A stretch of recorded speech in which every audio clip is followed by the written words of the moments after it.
En esta oportunidad el ciclo está dedicado al escritor Armando Uribe, nacido en 1933, muerto en 2020, una de las figuras más distinguidas y distintivas, extravagantes quizá, que ha pasado por nuestro paisaje cultural reciente, ¿no? En uno de sus ensayos literarios desperdigados, uno dedicado a la obra completa de Lampedusa, del autor del Gato Pardo, Uribe decía algo así como, eh, ahora que se han publicado todos los libros de Lampedusa, abrió un paréntesis para anotar, qué placer llamarlo príncipe. Bueno, no podemos llamar príncipe a Armando Uribe, pero qué placer que se le rinde un homenaje a Uribe aquí, en esta escuela que él tanto valoró y apreció, aunque no siempre fue correspondido.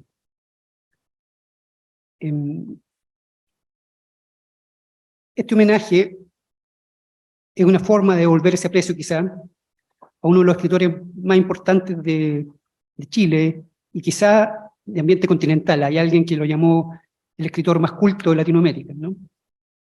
Y para comenzar este homenaje, las primeras palabras son del decano de la Facultad de Derecho, Pablo Ruiz-Tagle. Muchas gracias, Patricio. La verdad es que es difícil para mí recordar la figura de Armando Uribe, que fue una persona muy cercana a mi familia, a mi padre, a mi persona. Y yo les agradezco a todos quienes nos acompañan hoy día, que hayan hecho el esfuerzo de venir en modo presencial a conversar sobre Armando Uribe en este ciclo Cultura en Derecho, que está en formato híbrido y que comenzó el año 2019 con una semana dedicada a Albert Camus, luego el año 2020 al poeta chileno José Domingo Gómez Rojas y el año pasado a Gabriela Mistral. Nos concentramos particularmente en su dimensión ciudadana.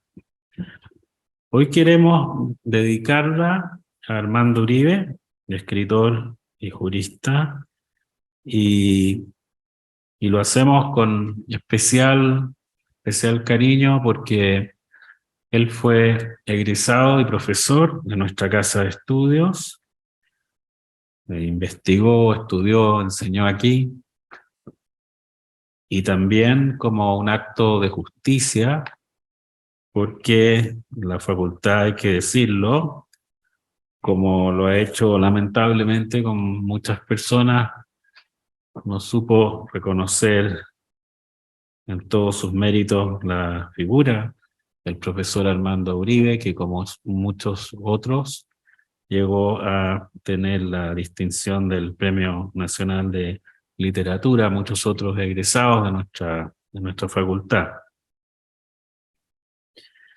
Yo declaro entonces mi conflicto de interés. Fue quizá el principal amigo de mi padre y yo también tuve una cercanía muy especial con él, y sin perjuicio de ello, creo que el valor intelectual y literario es totalmente merecido reconocerlo. Y él fue muy diverso, fue un ensayista, fue un traductor, un crítico literario, un poeta, un memorialista, un comentarista político, un personaje, un hombre en verdad integral, y también fue un abogado y diplomático y un reconocido especialista en derecho penal y derecho minero. En uno de sus libros de poesía, en la contratapa, él dice que algunos de los escritos que a él le tocó hacer como abogado lo hacían estar más orgulloso que sus poemas, que su obra literaria, cosa que resulta curiosa para nosotros los abogados, los juristas, porque pensaríamos que alguien que tiene esa capacidad literaria no valoraría el derecho, como lo hacía Armando Uribe, pero él justamente tenía esa capacidad de reconocer en el derecho el lenguaje de la razón, el lenguaje del pensamiento, del orden, y un lenguaje que es valioso por eso mismo también para la literatura. Él ocupó un sillón en la Academia Chilena de la Lengua. Es el mismo sillón que ocupó antes mi padre, antes de morir, y como corresponde a los académicos de número, le rindió un homenaje, un discurso muy bonito, que está dedicado, entre otras cosas, a valorar la amistad. Y al concluir ese discurso decía que mi padre había dirigido toda su obra literaria contra la crueldad. Y esta idea, que yo la he usado y algunos de los estudiantes que he tenido me han escuchado cómo yo conecto el derecho y sus propósitos con el combate a la crueldad entendida como el abuso de los más fuertes contra los débiles, es que el derecho es el arma que tenemos para combatir la crueldad, pero paradojalmente el derecho también produce crueldad. Es como un cuchillo que uno lo puede usar para cocinar o también para herir a una persona, es decir, para hacer una obra de arte efímera como son las creaciones gastronómicas o para causar lesiones en una persona. Y esta idea nos conecta con el centro de lo que son estas semanas. La idea de que el derecho no es instrumental, no es un sistema para ser más poderoso, más rico, más temible, sino que el derecho tiene que ver con los valores más importantes de nuestra cultura: la justicia, la libertad y la igualdad. Y el derecho, a pesar de eso, tiene un lado feo, un lado incompleto, un lado imperfecto, un lado eminentemente humano, como también lo hay, a pesar del cultivo de la belleza, en las humanidades y en las artes. Armando Uribe siempre supo unir literatura y derecho. Él, su atención inicial la dedicó al derecho penal, por eso publicó famosos comentarios en la revista de Ciencias Penales y un texto que publicó en 1965, da cuenta de ello, hizo un repertorio de palabras de la ley penal chilena. Es quizás una de las disciplinas, ahí veo la directora del Departamento de Ciencias Penales, que tiene una atención más cuidada a la dogmática, al análisis de los términos, y Armando Uribe muy temprano en su carrera académica fue capaz de escribir ese libro. Y al mismo tiempo publicó un tercer libro ya de poemas y algunos ensayos literarios, es decir, siempre en esta conducta ambivalente entre el derecho y la literatura. Y es ahí donde él cuenta esa historia, que fue a conversar con Darío Benavente, el decano de la época, porque él notaba que su carrera académica no progresaba y en cambio la de sus compañeros sí era acogida con simpatía y a veces incluso con nuevas responsabilidades. Y Benavente, el decano de la época, le dijo, bueno, lo que pasa es que tú no eres enteramente confiable, o usted, no creo que lo haya tuteado en ningún caso, usted no es enteramente confiable porque usted escribe esos versos. Y los versos lo hacen sospechoso de que no es una persona enteramente seria. Él contaba con mucha habilidad estas, estas anécdotas. Y más tarde, a comienzos de los 70, participó en temas de energía atómica y antes del golpe de Estado comenzó una denuncia que a mi juicio tiene carácter profético sobre lo que fue la intervención norteamericana en la desestabilización inicial y el golpe militar de 1973, porque mucho antes del informe Church, él trabajó en las denuncias que lo llevaron después a publicar su famoso libro, en 1974, el libro negro de la intervención norteamericana en Chile. Y es una gracia que él dé cuenta en ese libro cómo se produjeron esas conversaciones, algunas de las cuales él realmente vivió como testigo, algunas de Kissinger y de otras famosas personalidades, para explicar la cuestión de la intervención en la vida política de nuestro país. Cuando se instala la dictadura, él prometió no publicar ningún libro, y eso hizo que él acumulara, porque nunca dejó de escribir, una cantidad de textos realmente impresionante, de una enorme calidad. Y también volvió a esta vida doble de hacer clases en nuestra facultad. En su calidad de profesor extraordinario, ejerció su cátedra ad honorem, es decir, sin remuneración alguna, lo que lo distingue y avergüenza a nuestra facultad, quiero decirlo claramente, en una materia que le era muy querida, que era el derecho minero. Comenzó a publicar libros de poemas, nuevamente ya con la vuelta a la democracia, un libro de poesía religiosa, Por ser vos quien sois, en 1989, y después Odio lo que odio, rabio como rabio, en el año 98, al que seguiría una gran cantidad de obras en poesía, ensayo, memorias, conversaciones, antologías. Y él siempre creyó que era posible, no solo diría la convivencia de la perspectiva de la literatura y el derecho, sino que la mutua retroalimentación.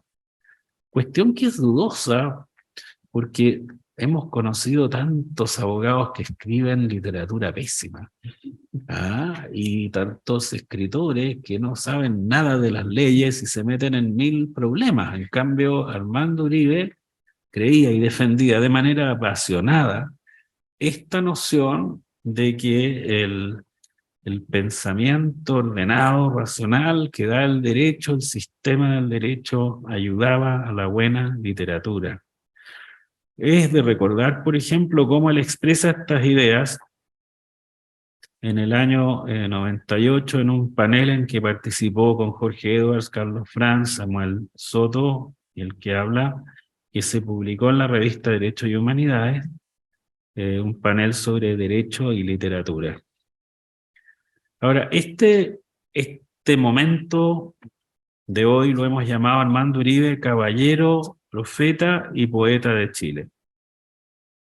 Esto de caballero suena como medieval, suena como algo realmente anacrónico. Y no es una cuestión de clase social, sino que tiene que ver con ciertos valores. Yo creo que la idea de Ortega de distinguir entre el caballero español, el gentleman, está en el trasfondo quizás de estas nociones, pero en su famoso libro Caballeros de Chile, que publicó en francés primero en el año 1978 y más tarde en Chile, donde critica justamente lo que uno podría reconocer como la clase alta chilena frente a la dictadura. Lo hacen decir que él quiere invocar esa categoría de criollo viejo. Lo dijo una vez en una entrevista, dice, el verdadero caballero tiene una genealogía espiritual de muchos siglos que incluye valores como el decoro, la justicia, la defensa de los más desvalidos, la dignidad y el pudor, valores que en grandísima parte se han perdido en nuestro país. Cierro comillas. Es como la idea del Quijote, esa idea de un caballero que antepone un cierto ideario a su persona, a lo contrario del Rambo que vemos hoy, del ganapán, del que todo lo consigue y siempre está atento a cómo sacarle la punta al lápiz y conseguir algún beneficio en su favor. Esa es la idea del caballero que nos invita a reflexionar en torno a esa figura, Armando Uribe. También su poesía, en un libro, La fe, el amor, la estupidez, del año 2006, hay unos versos que dicen lo siguiente, comillas, si leo el nombre de un poeta desconocido para mí, pienso que es superior, profeta, mientras yo escribo porque sí. O sea, hay una conexión entre la poesía y la profecía, el ser capaz de entregar un mensaje moral, de reflexión moral, que era parte de su poesía y también de su prosa, cuando escribe sus cartas, Agustín Edwards, sus cartas a Patricio Aylwin, donde aparece con una impronta profética. Aunque él no creía ser un profeta, tampoco estaba seguro de ser un poeta, pero escribía poesía quizás todos los días. Él decía que escribía versos, que era, creo decía, un versificador, no era un poeta. Pero en esos versos había poesía, en cantidad y en calidad. Se trata en su obra de una propuesta personalísima de la que hablarán con mucho más rigor y atención las personas que me acompañan, y es en cierto modo fragmentaria pero unitaria. Yo estuve tentado hoy día de traer todos los libros que tengo de Armando Uribe en mi casa, que son y en realidad uno los lee y encuentra vínculos y nexos entre unos y otros. Es epigramática y sus temas son reiterados: la muerte, el amor por Cecilia, por su mujer, su crítica de la injusticia, la rabia. Qué importante es la rabia, saberse enojar, la crítica de la tontería, el honor, la pérdida. A veces nos hace pensar en esos personajes bíblicos que son realmente inolvidables, como Job, un hombre sobre el que recaen terribles calamidades.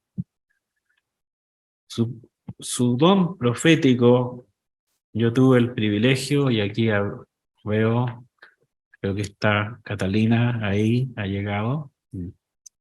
Qué bueno verte, Catalina. Con la aprobación de la familia, dirigí unas palabras en el día del funeral y dije que Armando Uribe había sido un profeta de Chile, pero no un profeta cualquiera, porque en los profetas de la Biblia al menos se distingue entre profetas mayores y menores. Yo no sabía nada de esto, me puse a leer sobre los profetas y creo que Armando Uribe fue un profeta mayor de nuestra patria en un tiempo de gran extravío. Él supo señalar cuestiones muy centrales Por eso cuando él muere, y en esos días, que son días muy tumultuosos, aparece este afiche que hemos recogido, que decía: Uribe tenía razón. Sus mensajes están en el libro, a veces de un formato siempre muy cuidado, pero que son breves, u otros más extensos, como son sus memorias, y que se van creciendo y retroalimentando unos a otros, y que conforman una unidad de poemas, de mensajes, de ideas, y, y de grandes oportunidades para reflexionar. Y aquí quiero quizá mostrar una diferencia con quien tanto admiro y tantas veces conversé estas y otras cosas. Y es que el punto de vista de Armando Uribe era muy clásico, muy crítico de la transición, entre comillas, democrática que habíamos tenido, y muy favorable a, al Estado como institución, a recuperar el lugar, la posición que el Estado había tenido en nuestra historia, y cómo, por distintas razones, por la intervención foránea, la globalización, el desprecio que había en Chile por lo republicano, el Estado se había deteriorado, y no teniendo un Estado fuerte como lo habíamos tenido en nuestra historia, estábamos perdiendo la posibilidad de ser un país más justo. Y desde la generación que, que es la mía, quizás la de Arturo, con alguna distancia, algunos otros acá veo que son más jóvenes, no es raro que tengamos una tremenda sospecha y distancia con el Estado. Porque piensen ustedes, en nuestra juventud y adolescencia, quizás nos tocó ver un momento de gran convulsión en torno al Estado, como fueron los años del gobierno de Eduardo Frei y Salvador Allende, y después 17 años de dictadura estatal, hay que decirlo claramente, una dictadura en que el Estado se desborda. Entonces, esta mirada de Armando Uribe, de mirar hacia atrás y encontrar en las formas tradicionales que había tenido el Estado chileno la solución a nuestros acuciantes problemas, por lo menos era un motivo de conversación. Y por eso yo diría, Uribe tenía razón, pero en el tema del Estado, digamos, quizás habría que revisarlo. Álvaro Fuentealba, que está ahí, me dice que también, pero en fin, es algo que podemos discutir. Este ciclo, ya estoy terminando, gracias por su paciencia, contempla muchas actividades. En la primera va a haber una mesa redonda en que vamos a hablar sobre esta faceta. Yo ya he cumplido mi tarea, he juntado el discurso con mi intervención, así que no se asusten. Y luego hablará entonces Marcela Aguilar, y Arturo Fonten, Juan Cristóbal Romero y Joaquín Trujillo sobre estos temas. El miércoles próximo, a las 2 de la tarde, vamos a realizar una lectura de poemas de Armando Uribe en la voz de los actores Patricia Velasco y Pedro Vicuña.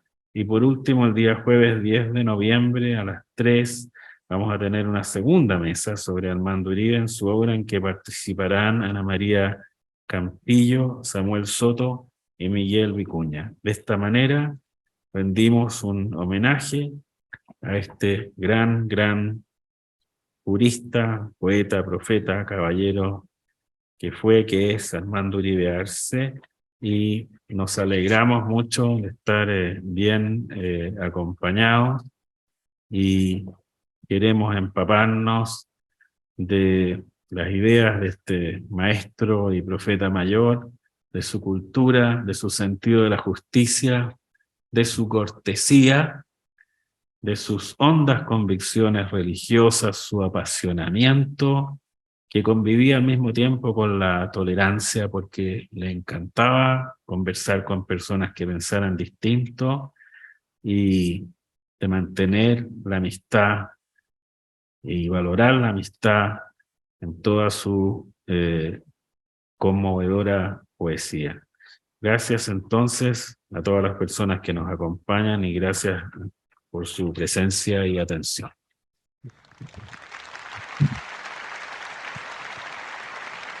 Bueno, muchas gracias, decano. Va a comenzar el panel entonces en azaroso orden alfabético. Quedarán abiertos, terminado esto, una posibilidad de preguntas para ustedes que están presentes. La idea es que sean de una duración aproximada de 15 minutos las intervenciones, de manera de no estar haciendo gesticulaciones decapitatorias, digamos. Comenzará Marcela Aguilar, ella es periodista, actualmente es decana de la Facultad de Comunicación y Letras de la Universidad Diego Portales, ha escrito muchos libros sobre periodismo y crónica latinoamericana, algunos de ellos de conversaciones con cronistas. El último de sus libros se llama La Era de la Crónica, del año 2019, me parece. Y ella nos va a hablar de el roce existente entre la aspiración a la perfección, digamos, y la constatación de los defectos humanos en Uribe. Gracias. Buenas tardes. Existe un sitio en internet que se llama Jorobado Junco Turnio. Si lo buscan, van a ver que allí Pedro Uribe Echeverría publica fragmentos de escritos de su padre. Algunos son versos rescatados de libros perdidos, como Hecho Polvo, de 2009. También hay transcripciones de textos inéditos y explorando se encuentra una carta que el propio Pedro le envió a Armando Uribe a propósito de La vanidad de la soberbia, libro publicado en 2016. Dice Pedro que su padre le pedía que opinara sobre sus libros porque rara vez los encontraba comentados en la prensa y le interesaba saber cómo eran leídos. Es curioso que el Premio Nacional de Literatura, que se le otorgó en 2004, no provocara una mayor conversación pública sobre los textos de Uribe, sino, por el contrario, al consagrar su obra, la haya aislado de la crítica y el reseñismo. En la carta de Pedro Uribe hay observaciones muy lúcidas sobre la poesía de su padre. Hay también ideas sobre él. El libro, le dice, confirma una sospecha sobre Armando Uribe, su fascinación, entre paréntesis, contrariada por las matemáticas. Comillas. Todo es número para usted, por muy satánicos que sean los números en su opinión. La versificación es como su ábaco chino. Por lo demás, lo cuantitativo lo atrae, como aparece en su modo de contar la cantidad exacta de versos que escribe al día, a la semana, al mes, en un afán estadístico casi obsesivo. Sigue. El orden de los versos, de los ritmos y rimas, corresponde quizás a un deseo de conformarse a algo divino en el sentido clásico. El orden de la creación, es decir, según su famosa fórmula, la ambición de ser como Dios al fabricar ese orden. Sus poemas son axiomas y quizás pretendan ser tan precisos como artículos de leyes de los diversos códigos jurídicos. Son objetos acabados, cerrados como cajitas de secretos, mecanismos curiosos. Frecuentemente están rayados o con saltaduras o defectos de fabricación voluntarios, que es como la firma, certificado de autenticidad, ADN defectuoso. Y cierra la comilla. Cito estos pasajes porque me parece que reflejan una tensión presente en la vida y en la obra de Uribe, su afán por el orden, su certeza del caos, una aspiración a lo sublime y una lúcida conciencia de la imposibilidad de alcanzar esa perfección con los materiales de que se compone el ser humano. Se compone y se descompone. El amor eterno es cuestionado por la degradación de la carne, puesto en duda pero nunca vencido. La batalla es constante y no hay victoria posible. Uribe busca la perfección y se sabe demasiado imperfecto. Escribe todos los días, cuenta los versos como si fueran una especie de penitencia. Pero también se deshace de ellos, bota papeles y es su mujer, Cecilia, quien reúne las cajitas de fósforos, las hojas sueltas donde Uribe anota. Es Cecilia quien transcribe los poemas, quien le dice que vale la pena publicarlos. Cuando Cecilia muere, las hijas y los hijos de ambos asumen esta tarea de rescatar los escritos de la destrucción. Comillas, no simpatizo con lo que he escrito, ni con lo que estoy escribiendo aquí así. Los versos me dan vergüenza. Un hombre viejo que los ha hecho a los 14 años y sigue insistiendo a los 82. Cierra comillas. Dice Uribe en el prefacio de Antología Errante, publicado en 2017. Ideas similares están en otros escritos, como el prefacio de Cabeza de Vaca, Antología de 2003. Pobres poetícolas. El susodicho, entre ellos, sabe que escribe versos desde 1948 y estamos en el año 2003. Es, por lo tanto, en realidad, un obstinado, majadero versificador que ignora si en alguna línea o líneas suyas habrá poesía. Y en otro párrafo agrega, el autor quiere, como un reaccionario y arcaico de las letras, no del espíritu, ser métrico y retórico. Lo consigue más bien mal. Cuenta las sílabas con los dedos frecuentemente. Y remata, el poeta no sabe lo que dice. Uribe se burla de sí mismo y de todo. En su carta a su padre, Pedro Uribe comenta también sobre ese afán de Armando Uribe de, comillas, acabar su poesía en cola de pescado, de achicar lo grandioso a modo de escarnio y caricatura. Y cita en latín esa vieja historia sobre que parieron los montes y nació un ridículo ratón. En La vanidad de la soberbia, por ejemplo, Uribe se retrata como un niño quisquilloso. Comillas. El condenado al asco desde niño rehúye los contactos de su cutis con pieles de otros. La palabra pieles, salpullidos le da. No le gusta el cariño de dar la mano, y el beso es inútil, salvo el de amor, es cosa de peleles. Cierre de comillas. Y, como hombre, se mira desde afuera, burlándose discretamente del personaje que, sabe, ha construido para sí. Comillas. No me saquen de mi inmutable perfil de angustia contenida, no dominada pero aireada por la experiencia desconfiada, de ser igual así, con mi tenida de tarde negra. No se me hable.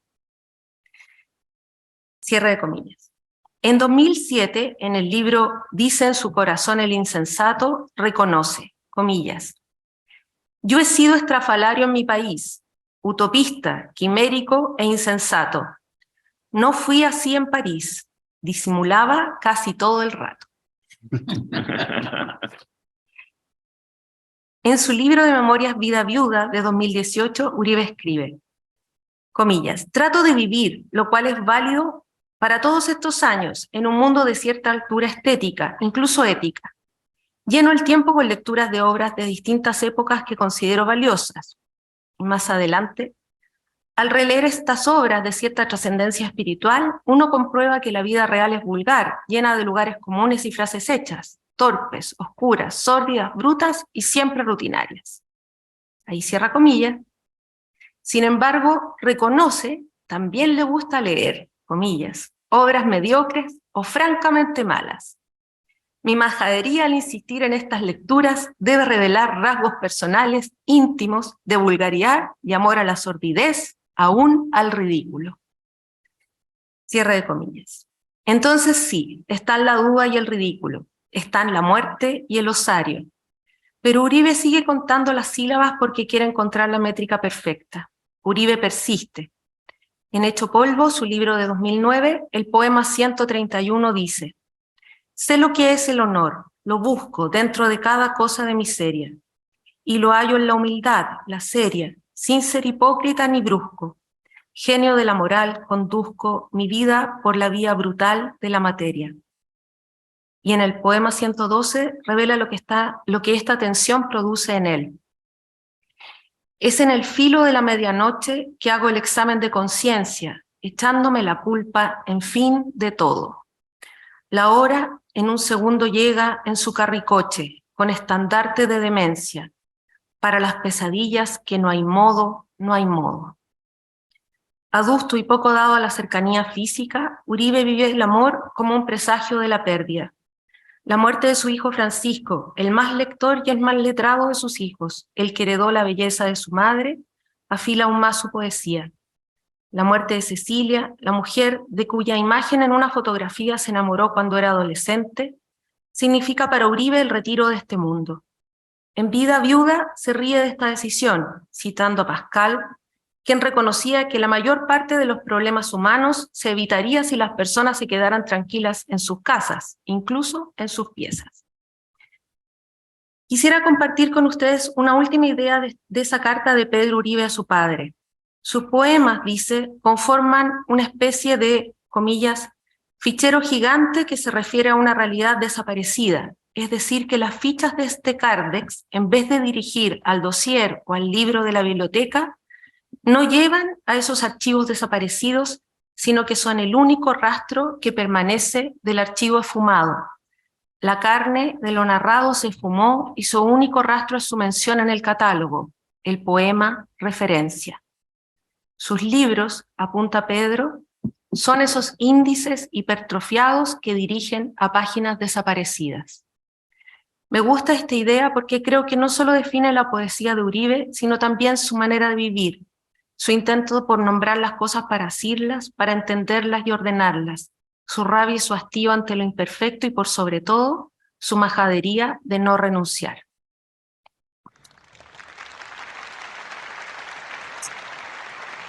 Bueno, muchas gracias a las palabras de Marcela Aguilar.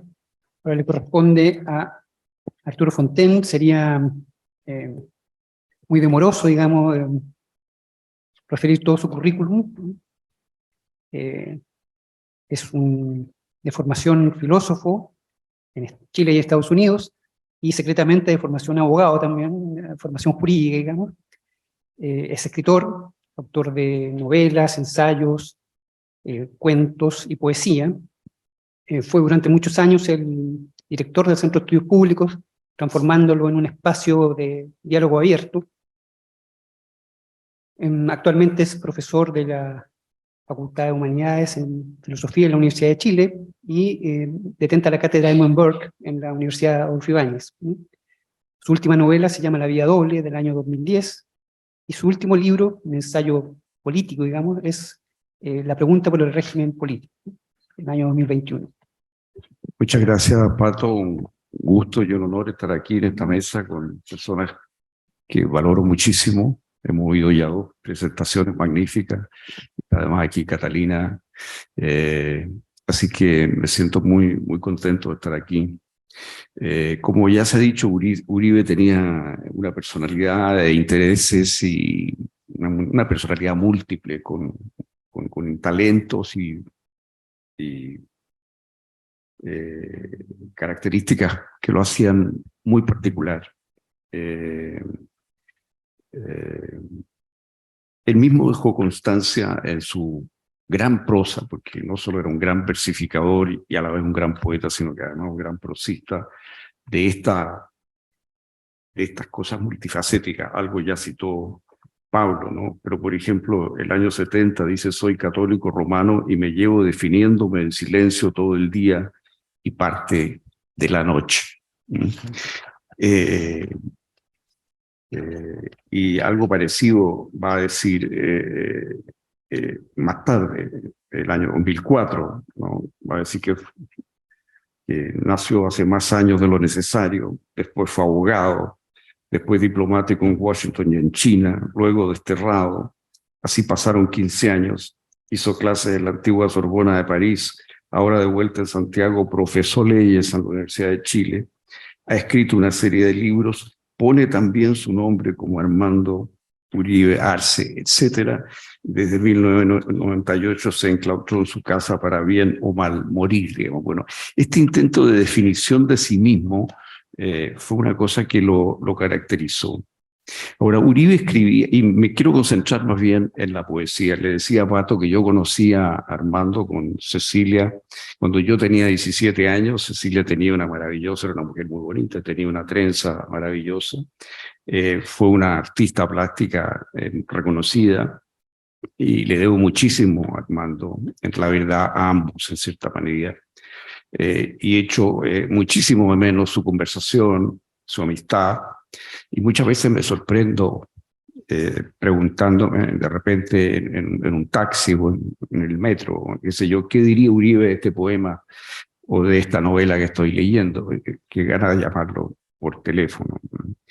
Pero quisiera centrarme en este caso en la poesía porque justamente pienso que es lo que él hubiera querido que yo hiciera en esta ocasión. Uribe escribía como quien respira. En un prólogo a la antología de la antología de Lumen, dice, no me interesa escribir sobre la poesía que he hecho, iba a decir que he hecho. Y la expresión que iba a usar y que deja caer, censurada, pero la deja caer, es la justa, porque Uribe echaba la poesía, la creaba echándola de sí, como quien echa de su cuerpo el aire que ya ha recorrido los pulmones. Voy a tomar algunos fragmentos de poemas. Lo que permite la estructura fragmentada de su obra es un mundo de imágenes quebradas, para usar la expresión de Eliot, que dio título a un libro que a mí me interesó muchísimo, que se llama Imágenes Quebradas, del año 98, una selección de Francisco Béjar, donde él selecciona no poemas, sino que selecciona versos aislados, sueltos, quedan como con unos puntitos suspensivos que indican que pertenecían a un poema mayor. Es un resultado parecido al que se produce si uno lee la antología palatina, ¿no? Donde lo que hay son versos que han quedado de poemas que nos conocemos en su totalidad. Juega un poco con la idea que tú estabas diciendo, Marcelo. Yo creo que habría que completar ese libro de fragmentos con los poemas posteriores. Por ejemplo, hay un poema de No hay lugar que se llama ¿Quién eres tú, poeta de la voz apagada?, que queda de 5 versos y solo quedan 2, ¿no? Y los que quedan son: la primavera empuja flores metiéndoles la mano por el pecho. Ahora, vamos viendo qué nos dice la poesía de Uribe en general y sobre sí mismo en el tiempo que tengo. Veamos este verso, por ejemplo. Chirria la tiza en la pizarra y nos duelen entrambos tímpanos, como si chocaran los témpanos erizados de tijeras de hielo, ¿no? Erizados de tijeras de hielo, chirria la tiza en la pizarra. Quien habla en estos versos está incómodo, crispado, está exasperado. Su relación con las cosas no es de tedio, sino que más bien de furia, rabio como rabio, dice el título de uno de sus libros. ¿Por qué esta rabia? La poesía occidental, fíjense ustedes, nace con la rabia, cantan, usa la rabia de Aquiles, hijo de Peleo, ¿no es cierto? Así comienza la Ilíada, ¿no? Tiene razones, la ira puede ser ética, la ira, esto lo conversamos alguna vez con Armando, la ira es una pasión compuesta, dice Tomás de Aquino, de pasiones contrarias, ¿no? Y hay una ira justa, ¿no? Hay una ira que tiene que ver con la justa venganza, hay una vida que tiene que ver con la condena al abuso y a la injusticia. En ese poema, aquí lo va completo, se ve mejor la idea. Odio lo que odio y rabio como rabio. Desdén, desdén, desdén, desdén, desdén. El rencor, la amargura y el resabio. El bien es malo y el mal es el bien. Nacer, vivir, morir, no me lo den. Alma, mi corazón, alma sin labio. Y por deciros digo, amén, amén.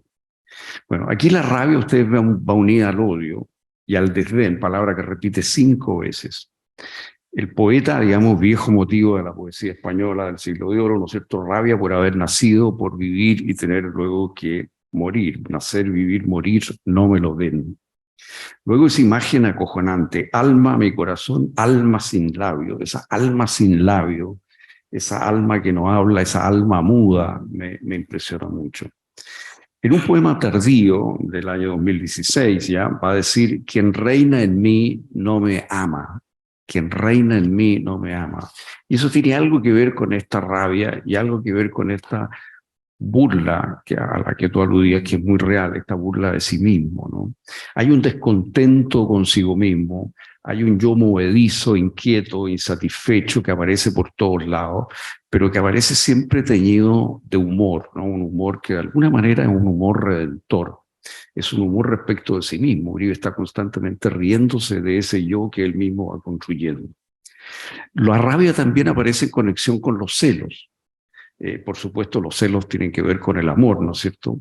Pero aquí va un poema del año 2004. Máquina de dolores era, que trituraba a su marido por causa de belleza y tono.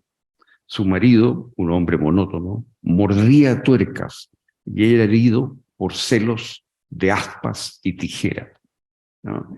Atención a esa imagen, ¿no? Mordía tuercas. Me parece una imagen extraordinaria, porque no es una imagen en rigor, es una sensación táctil. Mascar tuercas. Se incorpora también el gusto, ¿no?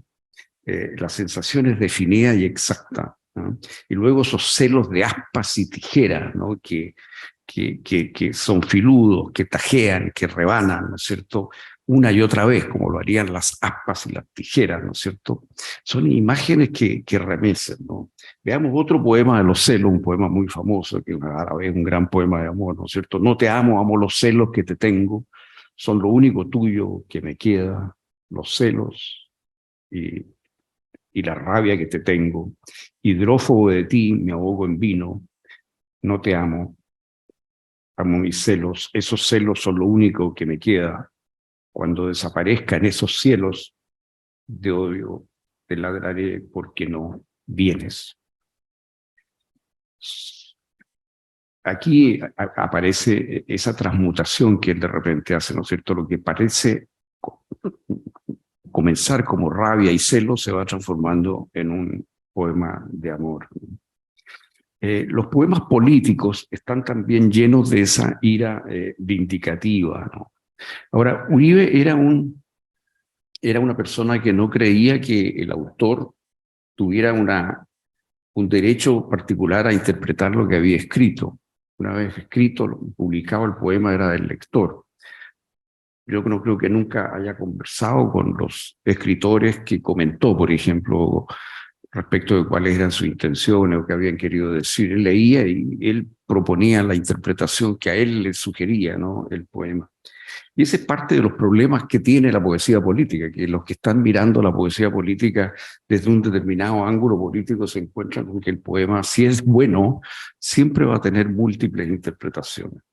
Pero aquí va uno que me parece muy representativo de su estado de rabia con Chile, con ese Chile que él desconoce cuando vuelve y que él repudia, como sabemos, y no equivocarlo.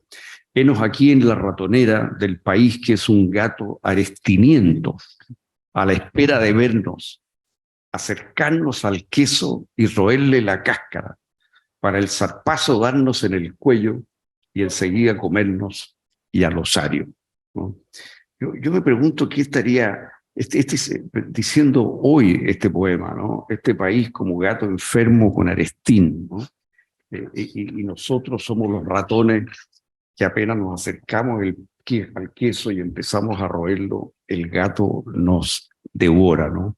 Yo supongo que alguien que haya vibrado intensamente con las manifestaciones del estallido de la revuelta de octubre del 2019 diría: bueno, estábamos a punto de comernos el queso y ha venido el gato y se nos va ese momento, ¿no? Se nos va ese momento porque la economía la sigue manejando la gente de la Concertación, porque en definitiva ese momento pasó. Y se me ocurre que esa sería una posible interpretación, pero otro podría decir desde totalmente otro lado: estábamos a punto, no sé, habíamos bajado nuestro nivel de desigualdad algo de 14 puntos los últimos 20 años. Si seguíamos a ese ritmo, en 20 años más íbamos a tener el nivel de desigualdad de Suecia, y en 10 o 15, si seguíamos creciendo, íbamos a llegar al nivel económico de Portugal. Estábamos a punto de comernos el queso y la revuelta nos sacó del camino, digamos. Bueno, los poemas políticos tienen esta doble interpretación, pero este gato lleno de Arestín, a mí me parece que es muy de lo que era, es muy representativo de su actitud, de esta especie de ira, ¿no? Yo reivindico la ira vital de Uribe, ¿no? A veces estas imágenes de él evocan, a mi juicio, las pinturas negras de Goya, ¿no? Y como ya cité, Tomás de Aquino sostiene que la ira es una pasión contradictoria y es una pasión que en una de sus dimensiones busca la justicia. Y creo que esa era lo que estaba en la de Uribe.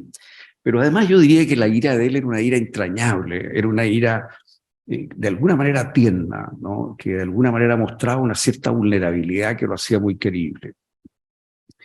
Pero por supuesto no todo en su poesía era rabia.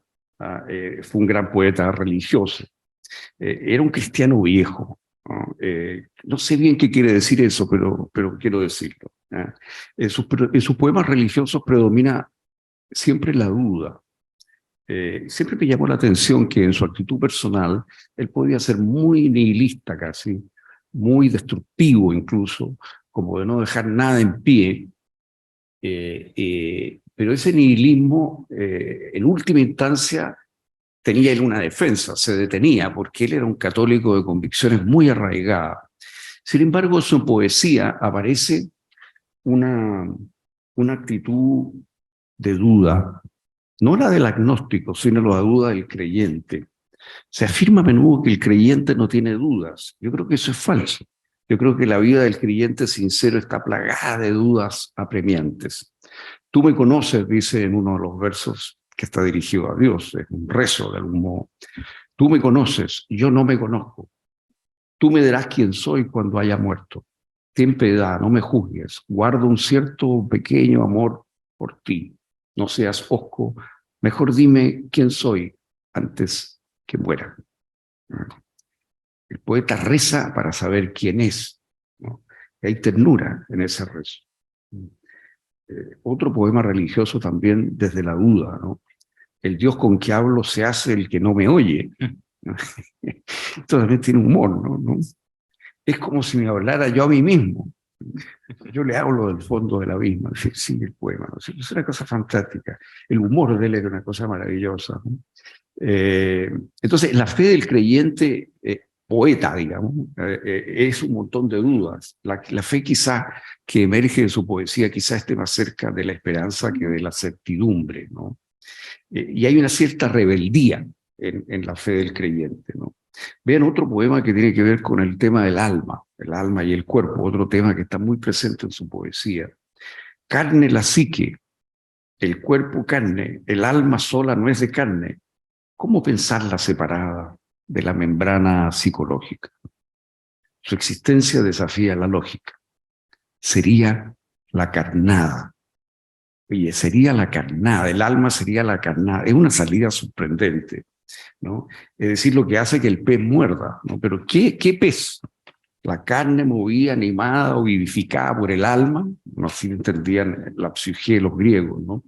O ese pez será el pez de Cristo. Aquí se piensa con el inconsciente. Y esto hace pensar en lo que él decía en ese ensayo El secreto de la poesía, uno de sus diversos ensayos sobre la poesía, que la rima, en general la sonoridad, el nivel fónico del lenguaje es un instrumento notable para provocar la eclosión del inconsciente. Ahora, no sé qué diría hoy sobre la rima, es una de las conversaciones que me hubiera gustado tener en este momento. ¿Cambia algo su relación, la de la rima, por el inconsciente, si como soy tan fácil con un teléfono de esto se acude a los inmensos y magníficos diccionarios de rimas online que tenemos gratis? Las rimas que valen, claro, las que valen poéticamente son aquellas en que hay una cierta tensión entre las dos palabras rimadas. No cualquier palabra que rime con otra funciona, digamos, ¿no? Aunque tenga sentido, pero tiene que haber una cierta tensión, una cierta sorpresa. Pero estamos llenos de canciones raperas y traperas, del trap me refiero, en los que sobreabundan las rimas y rara vez se produce esa tensión interior y sospecho que eso está construido desde estos diccionarios de rimas online, que son muy buenos, que están llenos de rimas. Ahora, hay poemas suyos que justamente en parte por este nivel fónico se deslizan como una melodía, ¿no? Va un ejemplo de versos de 9 sílabas, una medida que no es tan corriente, a pesar de que lo usó la Mistral, la usó Neruda, y que Uribe usa mucho, el verso de 9 líneas, ¿no? El mar en la playa es saliva, empujada por lenguas olas, que se fatigan de estar vivas y se tienden porque se inmolan, se hacen burbujas, se hacen colas y en las ranuras yacen lívidas, ¿no? Aquí van otros versos extraordinarios y que muestran otra tensión, digamos, otra actitud, una actitud más reflexiva, más de mayor meditación, digamos, una imagen que es muy de él. Entre sacos 3 versos, se multiplican los peldaños, mientras nosotros, achicándonos, no logramos subir de uno al otro. A mí me parece extraordinario esto, ¿no? Es extraordinario. Es una imagen kafkiana, ¿no? Aumentan los peldaños que hay que subir y nosotros nos vamos achicando y no somos capaces ya de subir de uno al otro, ¿no? Voy cerrando. Su poesía es idiosincrática, inconfundible, irrepetible, una poesía hecha de chispazos, de iluminaciones súbitas. La poesía de Uribe nos permite, creo, asomarnos a su singularísima manera de estar en el mundo. Esa fue la generosidad de su arte, convidarnos a compartir lo más suyo, ese mundo lleno de vehemencias, de intuiciones absorbentes, de rabias feroces, de carcajadas llenas de humor y mordacidad, lecturas intensas, amores eternos, desencantos, dolores imposibles, contradicciones, ternuras disimuladas apenas, y pasiones varias. A su vez, la poesía nos hace todo el tiempo dudar de lo que él mismo dice de sí mismo o de la que poesía dice de sí. Por ejemplo, en un verso del 2016 dice invento lo que he sido, ¿no? Ahora, ¿qué era Uribe? Uribe al final era un artista, era un gran artista. Era multifacético, era irónico, independiente, imaginativo, iconoclasta, vehemente, atrevido, inteligentísimo, polémico y profundamente contradictorio. Como dice en uno de sus poemas del año 2004, fui de parecer contrario a mí. Había algo teatral en su yo, algo histriónico, y esa multiplicidad hacía juego con eso, ¿no? Su espíritu vitriólico, creativo y libérrimo no lo abandonó jamás. Hay un modo propio de andar. Algunos, muy pocos, logran que en su escritura quede ese sello propio, una vibración personalísima, única, reconocible de inmediato. Fue el caso del gran Armando Uribe. Cierro con estos 3 versos que a mi juicio son un poema de amor inmortal. Me enternecí con recordarte como la sombra de un olivo se rememora de sus ramas. Muchas gracias. Muchas gracias, Arturo Fonten. Hablará ahora Juan Cristóbal Romero. Él es ingeniero, director ejecutivo del Hogar de Cristo y escritor, fundamentalmente poeta.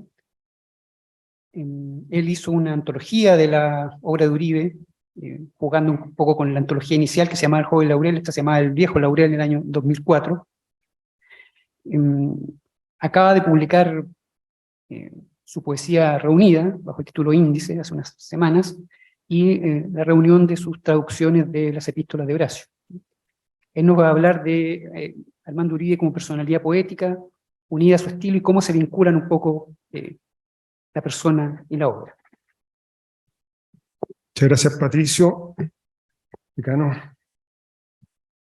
Voy a partir leyendo un poema que compuse para Armando Uribe posterior a su muerte.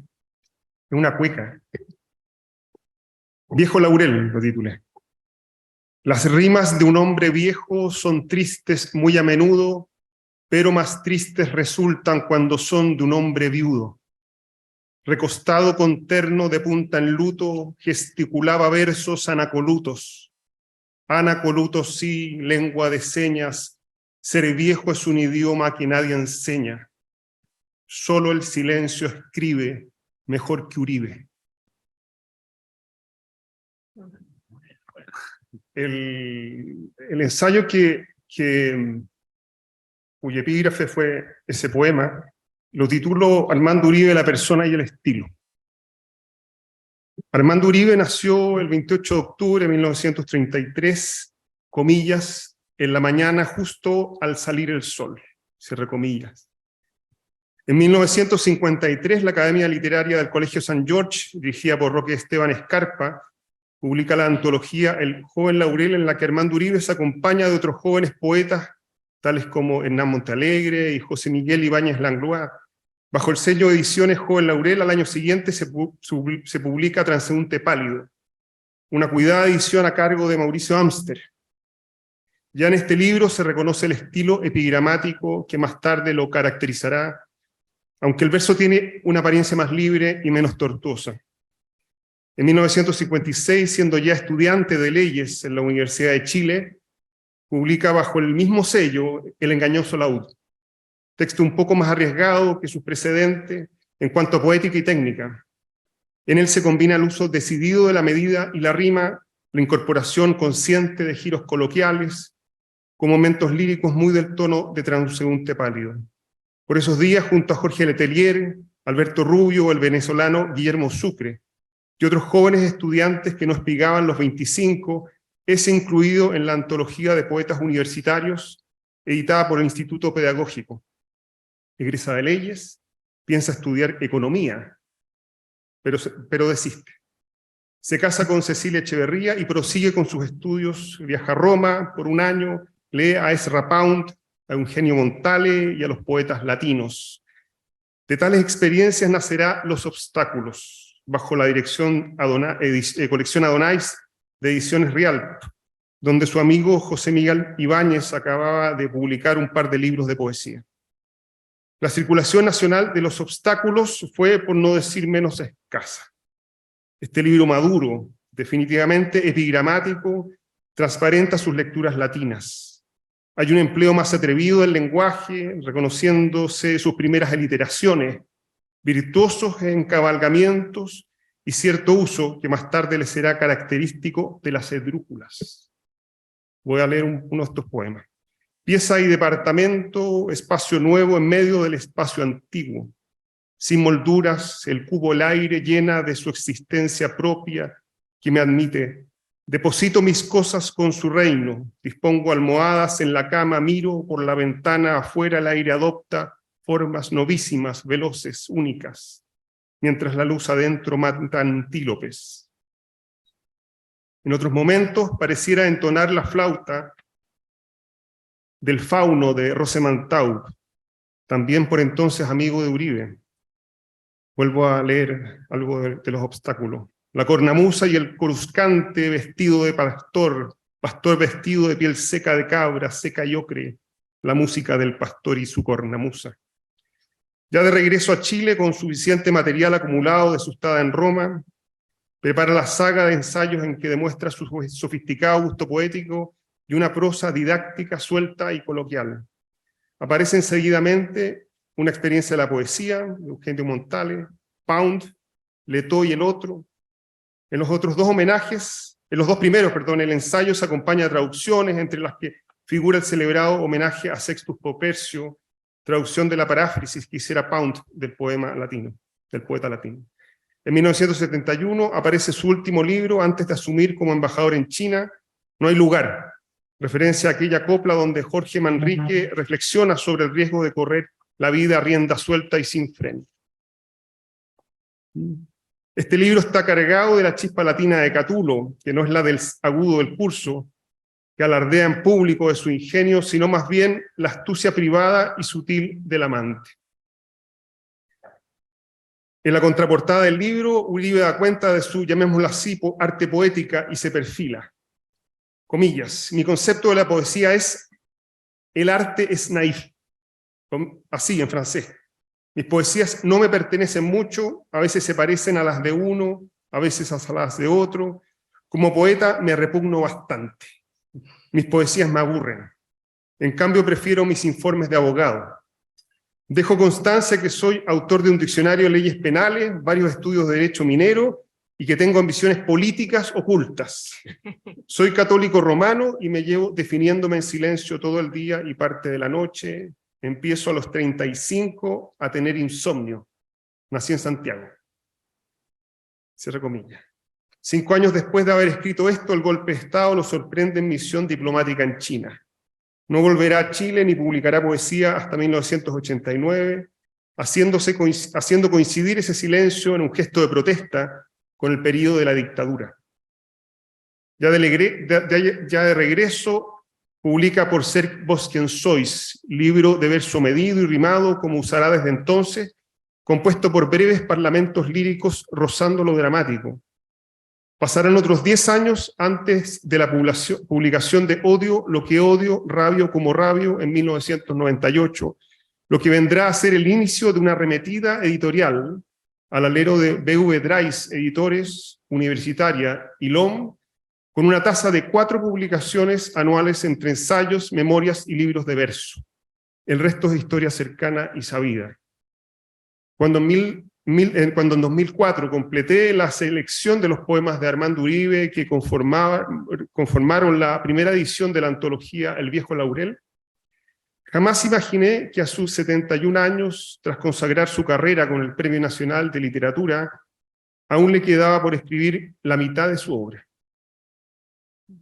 A una edad en que lo natural y conveniente es reducir el ritmo de escritura, con Uribe sucedió lo contrario. Fueron cerca de 17 los libros que sumó entre 2004 y 2014, casi 2 por año. Una proeza que no sería más que una anécdota estadística, si no es porque la intensidad de su poesía se sostuvo sin interrupción. Cuenta Simón Leys que un pintor chino tenía la costumbre de destruir sus pinturas a medida que las acababa. Lo que de veras le interesaba era la experiencia espiritual de su ejecución. El producto no era más que un residuo. Este pintor chino y Armando Uribe no difieren más que en el hecho de que nuestro poeta no destruía lo que escribía, lo publicaba. Para él la escritura fue un estado de exploración del inconsciente, una especie de trance, una absorción feliz a la que se sometía periódicamente por la sola experiencia de escribir. Y portaba menos el fruto en sí mismo que el proceso que conducía a él. Prueba de esto es el desdén que mostraba por sus resultados. En entrevistas, Uribe señaló que no habría sabido reconocer qué valor había en sus versaínas. También prefería el epíteto de versificador al de poeta. ¿Cierto? Como, entre comillas, como poeta me repugno bastante, mis poesías me aburren, escribió en la contraportada de No hay lugar. Años atrás, una postura que denota indiferencia no solo por lo que de poesía hay en su obra, sino, y esto es más abrumador, por la poesía misma. Años atrás, en su columna dominical, Roberto Merino confesó no saber qué es la poesía. Su provocación consiguió desconcertarme, habida cuenta que Merino y yo éramos y aún somos profesores de un mismo taller de poesía en la Universidad Diego Portales, cuyos alumnos confían en nuestro supuesto dominio de la materia. Paradojas aparte, razón tuvo Merino al advertir en esa columna que, comillas, ninguno de los componentes que produce el análisis de un poema basta por sí mismo para justificar la existencia de la poesía en él. Cierra comillas. La poesía parece estar en otra parte. Ni la métrica o su ausencia, ni la rima o su falta, ningún mecanismo de la llamada técnica poética es suficiente para asegurar la presencia de la poesía en unos versos. Sigamos con las paradojas, pero sí necesaria. La utilización de estos mecanismos facilita este estado de gracia. El misterio de la poesía parece estar en sus procedimientos, En la restringida libertad que permiten las reglas, afloran movimientos inesperados. Una necesidad que se impone al poeta involuntariamente, distinta a la conciencia y que la supera sin eliminarla del todo. Conocí a Armando Uribe en 2003. A sus monologantes conversaciones cada vez más espaciadas debo parte fundamental de lo que sé y no sé de poesía. En Uribe el lápiz habla y la hoja escucha. Es el sueño de la vigilia el que veía claro. El pensamiento se quedaba mirando. A través de sus erratas, lapsus, equívocos flagrantes, Uribe creaba su poesía. No corregía esas ambigüedades verbales que son distintivas de una parte considerable de sus versos publicados. Revelábase un respeto cabal por lo que hay de inconsciente en sus poemas. Lejos de cualquier capricho o cálculo estético, los versos brotaban en arranques de inspiración fulminante. Los acababa en segundos. Alguna vez me confesó haber escrito en los ascensores. En su caso, la imposición de reglas como medio para que el inconsciente se manifieste parece trascender la órbita de los versos y de la mera psicología. La decisión de no publicar libros durante la dictadura, la determinación de recluirse en su departamento, lejos de distracciones mundanas, o la elección de profesar un catolicismo contra toda moda, tienen su correlato estético en las reglas a las que se obligaba para la escritura de sus poemas. En el fondo, a toda conducta ajustada a principios corresponde una imposición de normas, que no son suficientes para que las acciones que convienen se produzcan, pero sí necesarias.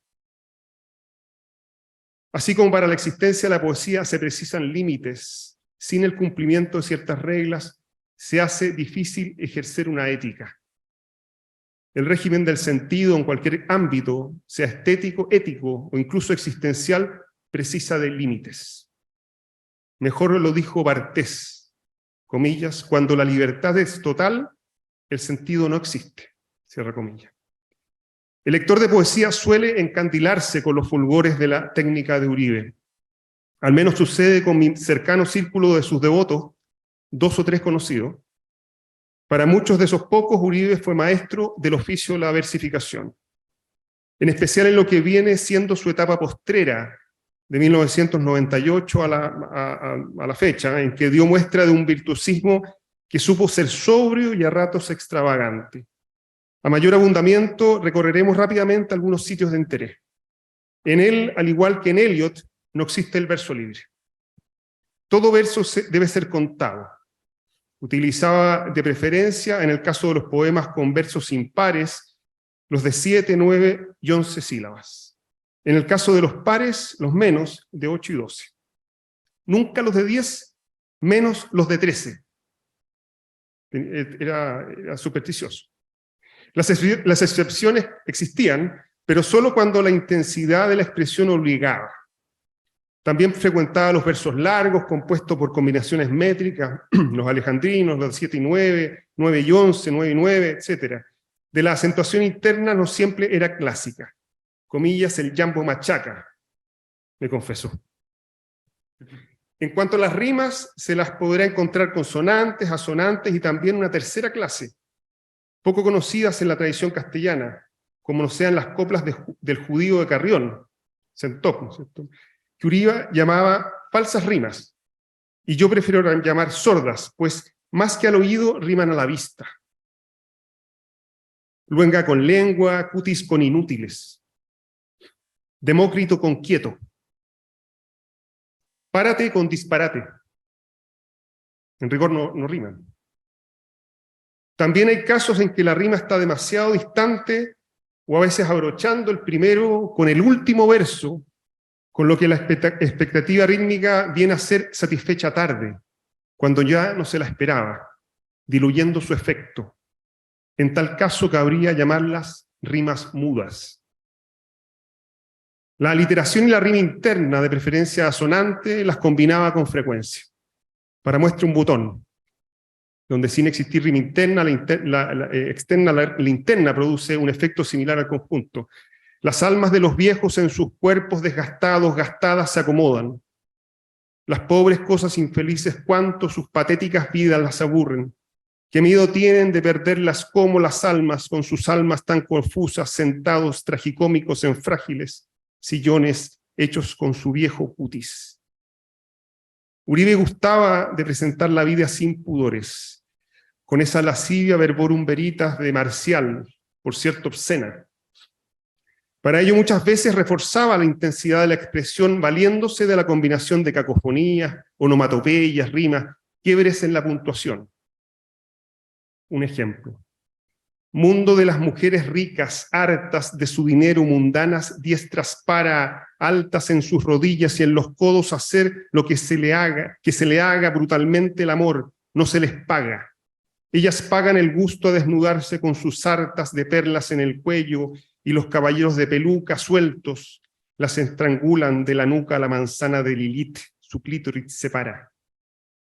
Según él mismo afirmó, utilizando el metro y la rima como andamiaje, componía sus epigramas en no más de 3 minutos. Escribía a diario, siguiendo aquel precepto latino, nulla diem sine linea. Para determinar el conjunto de los poemas que componían su siguiente libro, seleccionaba 1 de cada 8 poemas, a los que les dedicaba casi ninguna corrección. Dentro de sus contribuciones a la teoría y al oficio poético, destaca el postulado que sostuvo hacia el final de su vida, según el cual las formas poéticas canalizan el inconsciente. Basándose en Lacan y los hallazgos del psiquiatra chileno Ignacio Mate Blanco, Uribe publicó un breve ensayo llamado El secreto de la poesía, en 2001. Está en Memoria Chilena, digitalmente disponible. Para cuando Uribe escribió ese ensayo, ningún poeta había escrito en detalle acerca de las relaciones entre inconsciente y poesía. La esencia de ese postulado se podría acuñar en la siguiente cita de su libro, comillas: la retórica, la poesía y la métrica no son formas exteriores a la poesía verdadera. Ellas constituyen medios e instrumentos que fuerzan o facilitan la presencia del inconsciente en el poema. Cierre comillas. En su obra como en su apariencia, Uribe transmitía una feroz intransigencia ante sí mismo y ante el mundo que lo rodeaba. Este descontento no era exclusivamente metafísico, vuelto al más allá. En particular, el más acá del concreto mundo chileno, del que formaba parte inseparablemente, le causaba intranquilidad y un dolor permanente y profundo. Por eso rabiaba como rabiaba. De aquí deriva su irreductible posición política, o mejor todavía, ética. Al público contaminado de conceptos light de la existencia, en que la densidad es el peor pecado, lo intranquilizaba esa intransigencia suya ante la tontería, ante el error, ante la codicia, ante los crímenes, y la complicidad con los crímenes, y sobre todo ante la traición a los intereses nacionales. Habitualmente esta posición no está presente en sus versos en un sentido político, directo, como ocurre en Neruda, en De Roca y otros poetas nacionales. Su admonición, por ejemplo, en las críticas de Chile, pero también en muchos poemas de otros libros, va más a fondo.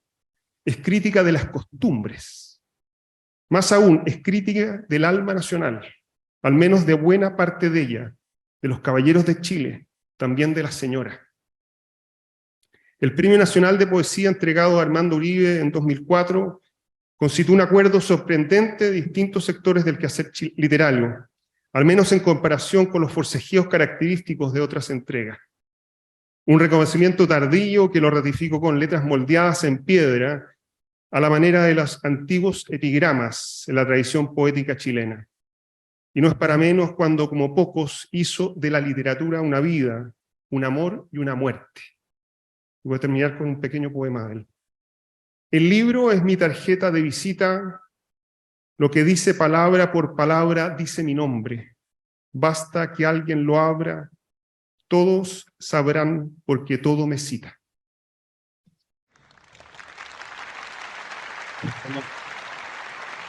Bueno, finalmente, Va a hablar Joaquín Trujillo, él es abogado, egresado de esta escuela y profesor en ella, además de la Universidad de Santiago.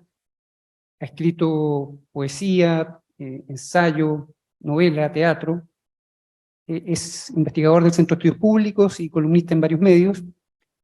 Su último libro es un premiado y abundante ensayo sobre Andrés Bello. Él nos va a hablar de la personalidad de Uribe a través de la vinculación de la literatura y el derecho, y con audacia incluye el derecho minero. Muchas gracias a la facultad, en la persona del señor decano, por esta invitación. Yo lo veo como una cosa muy extraordinaria porque para nosotros Armando Uribe en la facultad siempre ha sido como una especie como de fantasma, ¿cierto? Que sentíamos muchos que en realidad tenía que estar aquí en la facultad de alguna manera y estaba al otro lado del río en su casa, como mirando para acá, digamos, pero sin venir para acá. Entonces era una sensación muy tensa para los que nos preocupaba esto, digamos. Y yo personalmente durante muchos años he estado pensando en el don Armando Uribe. A mí personalmente no me caía muy bien, pero sin embargo eso no significa que sea devoto de todo lo que él significó. Y para mí también ha sido muy interesante entender la coherencia interna del personaje, ¿cierto? Porque una cosa que se decía mucho en la facultad era que Armando Uribe, bueno, poeta, pero profesor de derecho minero, una cosa tan rara y tan como incompatible, ¿ya? Pero si uno lo piensa bien, no solamente no es incompatible, sino que es la mayor coherencia que pueda tener tal vez. Porque en algún sentido, si uno empieza a explorar la personalidad de Armando Uribe, y en esto yo me baso especialmente en 3 ensayos. En el ensayo que citó mucho Juan Cristóbal del el secreto, no, el misterio de la poesía del libro de Cura Lira, no, el secreto de la poesía, el ensayo sobre el fantasma de Pinochet y el del año 66 sobre Ezra Pound, ¿ya? Ahí en esos libros, en esos 3 ensayos, Armando Uribe hace una reflexión respecto de la relación entre, por así decirlo, como la materia informe del mundo y la ley, o la regla jurídica, o la regla literaria, de la retórica, o lo que sea, ¿cierto? O sea, como esa tensión que existe inevitablemente, ¿cierto? Y cuando uno entiende lo que él está planteando realmente, yo digo más o menos a la tesis, y aquí yo quiero interpretar a Armando Uribe siguiendo lo que dijo Arturo, digamos que el autor no es dueño de sí mismo, sino que se vuelve, ¿cierto?, esclavo de los lectores. En este caso, tengo la sensación de que don Armando Uribe es en realidad un gran jurista, es un jurista magno, ¿ya?, que pertenece en el fondo a una tradición que en buena medida se perdió, o como no se perdió, sino que se submarinó, digamos, producto del auge del romanticismo y del positivismo, ¿ya? Pensemos lo siguiente. El derecho, ¿cierto?, es digámoslo así, en forma bastante imbécil, un sistema de principios y de reglas, ¿sí? En el cual participan por lo menos sujetos y cosas. Y entonces la gente hace contratos entre los sujetos sobre las cosas, tiene relación con las cosas. Pero en general esos sujetos y esas cosas son en algún sentido materia orgánica y tienden a su disolución. De ahí, digamos, la importancia del derecho minero, por ejemplo, ¿cierto? O el derecho constitucional como una continuación como del derecho más allá de las vidas humanas. Pero entre todos como los objetos o los sujetos del derecho, tal vez como los objetos jurídicos, por así decirlo, menos obsoletos, que se mantienen, que no perecen, no son eternos, pero se mantienen, por así decirlo, más próximos a la eternidad, son las piedras. ¿Ya? Las piedras, o sea, piensen ustedes que uno tal vez puede conocer a una piedra que conoció un tatarabuelo nuestro. Pero difícilmente uno va a conocer a una persona que conoció un tatarabuelo nuestro. Tal vez uno pueda conocer un árbol, ¿cierto? Pero una piedra, casi seguro, estaba presente hace muchos siglos, ¿ya? No todas las piedras, porque algunas piedras son producto de erupciones volcánicas, ¿cierto? Son fosilaciones, pero muchas piedras pueden haber estado hace mucho tiempo. Las piedras son muy cercanas a la eternidad, ¿ya? Y entonces ocurre que el tema del derecho minero, en el fondo, es, por así decirlo, la rama del derecho que se vincula más o que está más pendiente de lo eterno, o de lo, como así decirlo, de lo, o no lo eterno, como lo permanente que hay en el cosmos humano, porque obviamente hay cosas que están también en el cosmos, pero no están en el cosmos humano. Dentro del cosmos humano, el mineral está más cerca de lo permanente, ¿ya? Entonces, la gran pregunta, digamos, es ¿hasta qué punto eso tan permanente está en el centro del derecho? Pareciera que lo estuviera muy afuera, por algo se lo considera como un curso raro, optativo, ¿cierto? Que como que pertenece como a los planetas, a los exoplanetas del derecho, ¿ya? No los planetas centrales, menos el Sol, ¿ya? El derecho chileno no es minerocéntrico, ¿ya? Pero pareciera ser que en Armando Uribe sí, ¿ya? Y cuando uno eso lo ve, ¿cierto? En el contexto de su preocupación por el derecho internacional, ¿cierto? Por las grandes cuestiones del derecho, internacional, por los grandes problemas del jus cogens, ¿ya? Uno empieza a entender que él tiene en el fondo una obsesión con lo permanente, tanto en la materia como en lo artificial, ¿ya? Tanto en la materia informe como en la ley, ¿ya? Cuando pareciera ser que como pareciera ser que el contexto en que él está viviendo va como en sentido contrario, o sea, lo vertiginoso es lo que manda. A tal punto, y que me corrija el señor decano si yo en esto me equivoco, porque yo fui uno de él, y yo soy muy respetuoso, digamos, de la autoridad, en todo sentido, pero fíjense ustedes que las mismas teorías del derecho que nosotros estudiamos en la facultad no son teorías de lo permanente. Son teorías en relación a cómo la fuerza, por ejemplo en Kelsen, ¿cierto?, engendra el derecho. Y cómo el derecho se las arregla, ¿cierto?, para procesar esa fuerza y transformarla en regla. Y olvidarse de ella, ¿cierto? O sea, como omitirla, ¿ya? Y por lo tanto, Armando Uribe no se hace leso, ¿cierto?, con esas intervenciones de la fuerza. No se hace leso. O sea, no solamente no se hace leso, sino que se enfurece porque todos se hacen los lesos con eso. ¿Se fijan? Entonces, por lo tanto, por ejemplo, cuando él lo invitan, digamos, a la Sorbona a dar su famoso discurso sobre el tema del inconsciente y Pinochet, digamos, donde él esboza esta tesis de que Pinochet sería un arquetipo del inconsciente colectivo del psiquiatra Jung, y en el fondo él agrega que sería más bien un fantasma de la sinrazón, ¿cierto? Lo que él está haciendo en ese caso, ¿cierto?, es tratar de porque era muy fácil decir, bueno, Pinochet es muy malo, ¿cierto?, un dictador, ¿cierto? Ya, todos sabemos eso, pero eso es muy fácil, ¿ya?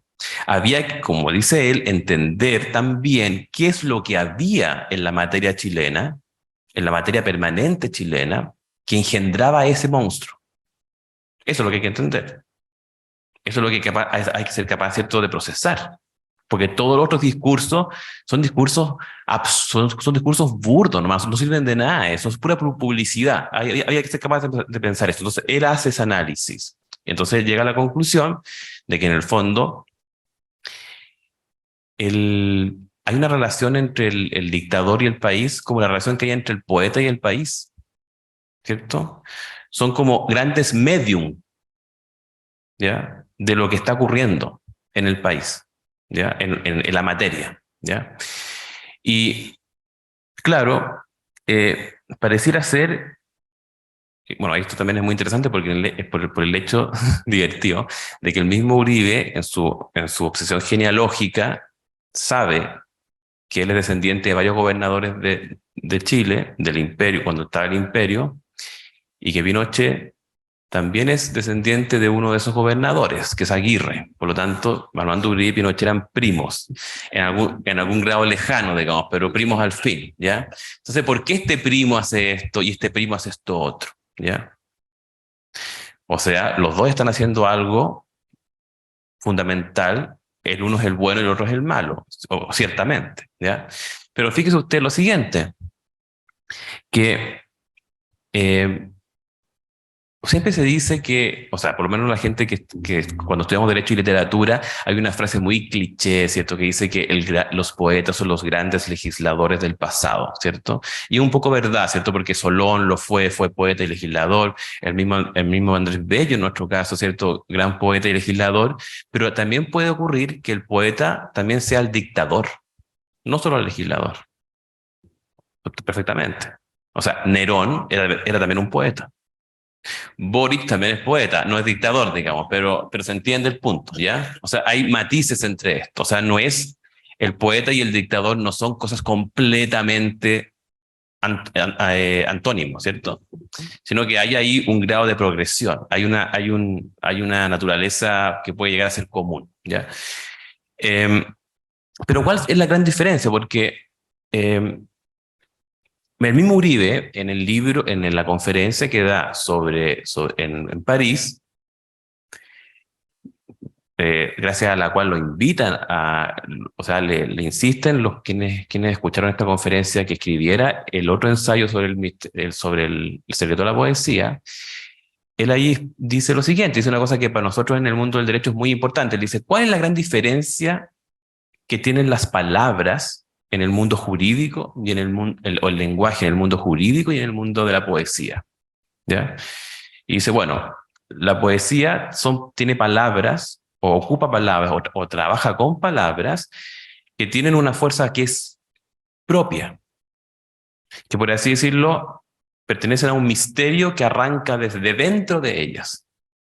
Mientras que el derecho ocupa en principio palabras que estarían revestidas de una fuerza que no es propia, sino que es ajena, que se le agrega a ellas.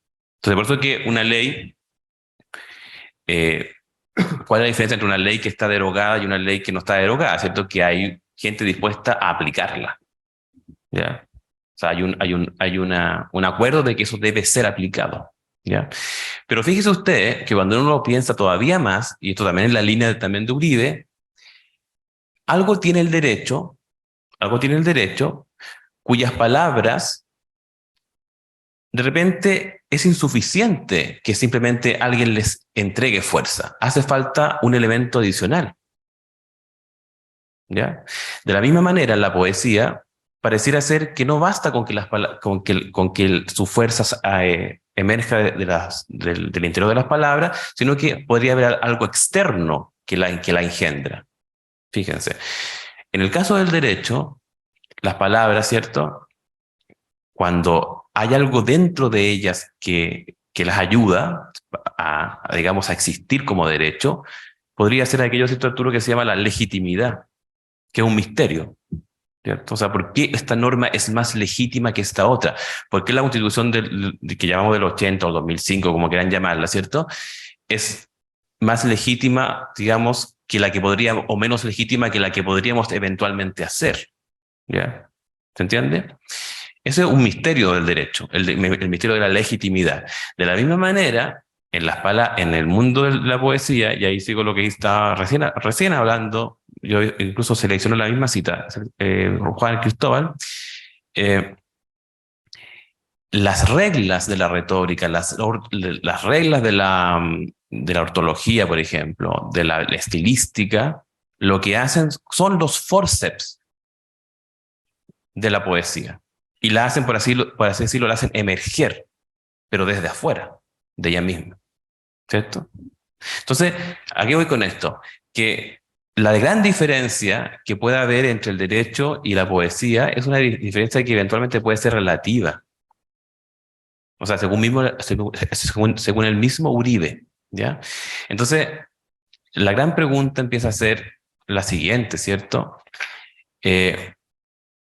¿Hasta qué punto nosotros, al creer en la fuerza, excesivamente en el papel de la fuerza en el derecho y en el gobierno de la sociedad, ¿cierto? No hemos entendido de qué se trata el derecho. ¿Se entiende o no? ¿Hasta qué punto darse cuenta que las palabras son, al igual que las piedras, ¿cierto? Materia que está más allá del uso que le demos nosotros, porque nosotros ocupamos las palabras que ocupaban nuestros ancestros, seguramente con algunas variaciones, ¿cierto? De entonación, de la importancia que le damos a ciertas consonantes que pronunciamos más que otras, pero en general el lenguaje, se dice, ¿cierto?, es permanente. Por algo podemos leer, ¿cierto?, a los clásicos del siglo de oro, porque el lenguaje es más o menos permanente, ¿cierto? Bueno, ¿en qué sentido el derecho realmente está siendo permanente? Eso es lo que postula el clasicismo, ¿cierto? ¿En qué sentido hay algo de nuestro comportamiento, de nuestras reglas, que son permanentes y que no pueden decidir los dictadores, ni las convenciones, ni los plebiscitos? Que no puede decidir, respecto de lo cual no hay dueño. ¿Se entiende? Y me parece a mí, y con esto yo quiero básicamente hacer una, por así decirlo, una sobreinterpretación de Armando Uribe, que en algún sentido lo que ocurre con la diferencia entre el poeta y el dictador, si uno quiere como trabajar esa distinción, es que el poeta puede fantasear. El poeta, como diría Lacan, esto puede estar como dentro de su fantasía, está trabajando dentro de su fantasía, ¿cierto? Y por así decirlo, transformar con la presión de la regla, de la métrica, por ejemplo, o de las reglas de la retórica, transformar la piedra en la piedra preciosa, como ocurre con todas las piedras que están bajo presión, ¿ya? Pero en cambio no, pues el dictador es un sádico, o sea, no puede fantasear, tiene que hacer llevar a cabo su fantasía en la realidad, o sea, no tiene fantasía, es pura realidad. ¿Se fijan? De ahí cierto que uno empieza a pensar que en definitiva es en algún sentido imposible que el derecho no incluya la fantasía para no convertirse, ¿cierto?, en mera fuerza. En mera fuerza. Y esto, cuando uno, por ejemplo, lee ya que estamos hablando del caballero, ¿cierto? Cuando uno entiende que Uribe mismo se entiende, se autofigura como un caballero hispánico, como un caballero americano, ¿cierto? Como un caballero medieval, como un caballero cristiano. Todos esos caballeros son, por así decirlo, guardianes del ideal que es permanente, que no varía. O sea, pueden haber mucha gente diciendo muchas cosas, pero ese ideal se mantiene pese a todo, ¿ya? Y exactamente el Quijote de la Mancha es uno de los grandes representantes de ese caballero, ¿ya? Y es muy interesante porque en el último capítulo del Quijote, en el capítulo 74, la segunda parte, cuando el Quijote se da cuenta que estaba loco y reniega de todo lo que había hecho, y en ese momento es cuando se le ocurre hacer un testamento, porque la gente cuando se pone cuerda hace testamento, ¿cierto? El Quijote, ¿cierto?, en ese momento reniega de todo su ideal. Y dice que, bueno, todos estos libros que estuve leyendo, todas estas cosas, ¿cierto?, me volvieron loco. Yo me llamo Alonso Quijano, no soy Don Quijote, todo esto es una ridiculez. Yo tengo que pagar mis deudas, tengo que firmar testamento, ¿cierto? Y ahí es cuando Sancho Panza le dice a Don Quijote, no, usted no puede hacer eso. Tenemos que seguir adelante. O sea, el Sancho Panza, que había sido siempre el realismo que lo había vuelto, digamos, al sentido común, y Don Quijote no hacía caso. En el momento que Don Quijote, ¿cierto?, finalmente abjura de todo lo que había sido, el que viene, ¿cierto?, a reivindicar la locura del Quijote es Sancho, ¿ya? Entonces, no es raro entonces que nosotros ahora, como buenos Sancho, ¿cierto?, estemos reivindicando a don Armando Uribe, ¿cierto? Porque seguramente ahora que lo perdimos, nos dimos cuenta cuánto valía. Muchas gracias.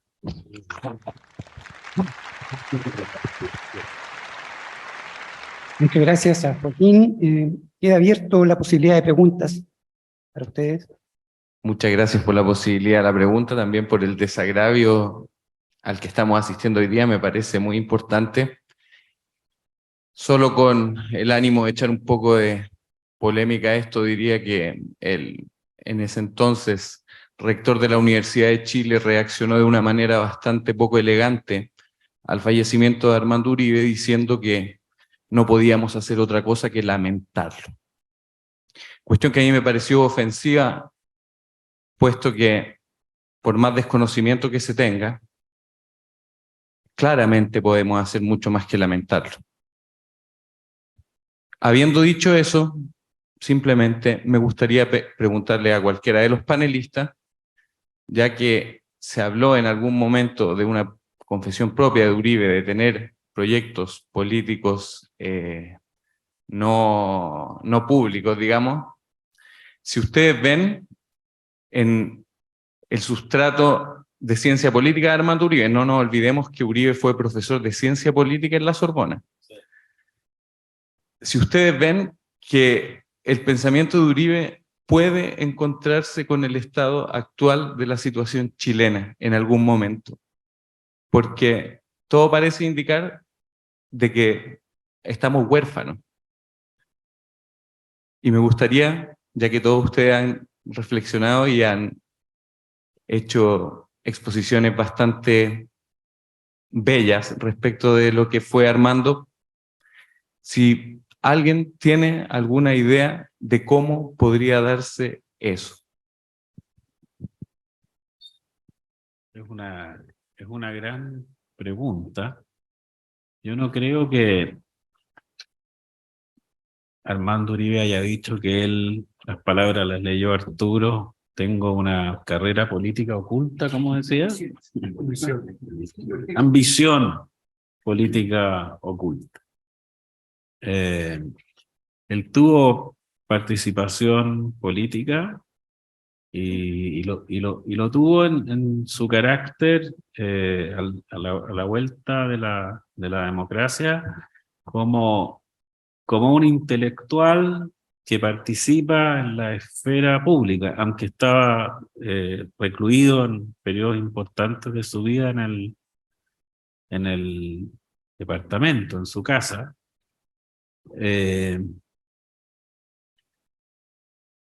Creo que él, en su obra, en sus memorias, en su forma de pensar acerca de la República de Chile que hemos tenido, tiene cosas muy valiosas que tenemos que rescatar. Por ejemplo, yo creo que él, a pesar de su mirada crítica de la historia, reconocía grandes momentos en la historia republicana chilena, personajes que habían sido valiosos, que teníamos que rescatar, y una mirada de la tradición que no era en ningún caso, yo diría, cínica, escéptica, crítica, sí, pero que, por ejemplo, su admiración por la obra y el pensamiento de Andrés Bello, yo creo que es clarísima, él en eso no se equivocaba, y así personas muy notables. Entonces yo creo que no es un programa político lo que podríamos extraer de su pensamiento político, sino que son ciertas señales. Y yo puse también, con un ánimo de cierta controversia, que él tenía una tremenda admiración por los logros, los resultados que había obtenido en Chile el Estado chileno. Y como integrante de una generación que nos hemos visto con problemas con ese mismo Estado, nos cuesta reconocerlo. Pero creo que el Estado chileno ha hecho en la historia cosas positivas, ¿no? No todo ha sido violencia, no todo ha sido fusilar, aplacar masacres. Ahí la construcción del país que tenemos, que tiene cierta dignidad, que ha permitido que personas distintas puedan convivir, que se respeten, que haya una cierta cultura que es valorada fuera de Chile y que responde a ideales, bueno, profundos. La riqueza de lo popular también era percibida por Armando Uribe, de la poesía popular, de lo que es la cultura popular, aunque él era claramente una persona culta, extremadamente culta, que tenía un conocimiento, por ejemplo, de los poetas latinos. Pero entonces yo diría que podemos sacar algunas ideas de su pensamiento. Lo peor que podríamos hacer, y yo creo que él estaría... yo creo que Armando Uribe hay que tener cuidado, porque no es que él simplemente se revuelque en su tumba. En una de esas aparece en la casa de uno a penarlo derechamente. O sea, yo que lo conocí, creo que la indignación de Armando Uribe ahí puede ser algo peligroso. Claro. Entonces yo diría que él no le gustaría que sacáramos un programa político. Y creo que uno de los grandes efectos que hemos tenido en el proceso constituyente, que fue la idea de instalar como una respuesta a un programa político, llamémoslo así, neoliberal o de derecha, que ha sido hegemónico, una versión contraria a un programa político que nos va a salvar de los problemas que tenemos. Eso yo creo que sería una mirada errónea, pero me gustaría, no sé si alguno, Arturo. A ver, mira, tomo tu pregunta en un sentido general, ¿no? ¿Cuál era Armando enseñó en la Sorbonne ciencia política justamente sobre el tema de la intervención de la CIA en Chile, ¿no? Esos $6 millones que metió la CIA en Chile para apoyar a la oposición a Allende. Lo increíble, como dijo Pablo, es que esto él lo denunció por una intuición en el minuto en que ocurrió el golpe, sin tener ningún antecedente, simplemente porque conocía a Estados Unidos, tenía mucha información diplomática, había conocido a Kissinger, y después salió toda la documentación que comprobó eso, y eso es lo que él enseñó. Ahora, la trayectoria de Armando es más o menos esta, en líneas gruesas. Él es una persona católica y que viene de la formación de la doctrina social de la Iglesia. Ese era su sustrato. Y eso lo emparentaba con la democracia cristiana, de alguna manera, porque era el mismo sustrato de la democracia cristiana, pese a que nunca militó en la democracia cristiana, pero yo diría que estaba más o menos cerca. Cuando yo lo conocí, él se estaba moviendo políticamente, porque efectivamente siempre tuvo acción política para levantar la candidatura de Gabriel Valdés, taparla de Tomic y levantarla de Gabriel Valdés, que él esperaba que podía tener apoyo de la derecha, y eso era contra Allende. Él nunca fue miembro de la Unidad Popular, de ningún partido de la Unidad Popular. De hecho, nunca fue de izquierda. Lo que pasa, decía él, es que el espectro se ha corrido tanto que mis posiciones han terminado coincidiendo con la izquierda, pero él nunca fue una persona... Bueno, tuvo un tiempo ahí, pero básicamente, y esto no lo digo solamente yo, lo ha dicho incluso Armando Uribe Echeverría, digamos, de verdad él era un conservador social cristiano, y que repudió completamente los 30 años porque no tenía nada que ver con la visión de Chile que él tenía. Ahora, ¿qué es lo que pasa? Él era a la vez un nacionalista, creo yo. Esa era una beta muy importante en él. Entonces, él, cuando se produce el tema de la nacionalización del cobre, él da con la fórmula, él es partidario de la nacionalización del cobre. Pero no porque viniera del marxismo ni nada de eso, nunca tuvo nada que ver con eso, era una posición más bien nacionalista. Y entonces él da con la fórmula jurídica, parado en unos tratados de las Naciones Unidas, que ustedes como abogados conocen mejor, que le permitía a Chile no pagar la indemnización y expropiar las minas, sin indemnización. Y esa fórmula la expuso él en el Parlamento, tuvo el apoyo de Eduardo Noboa, yo leí ese discurso alguna vez, un discurso maravilloso que les recomiendo, aparte del tema jurídico, está magníficamente escrito, y esa fue la fórmula que tomó el presidente Allende. Ahora, curiosamente, quienes se oponían a esa fórmula eran los comunistas, en particular Neruda, porque temían que eso fuera a producir una revancha, una vendetta de las compañías americanas expropiadas.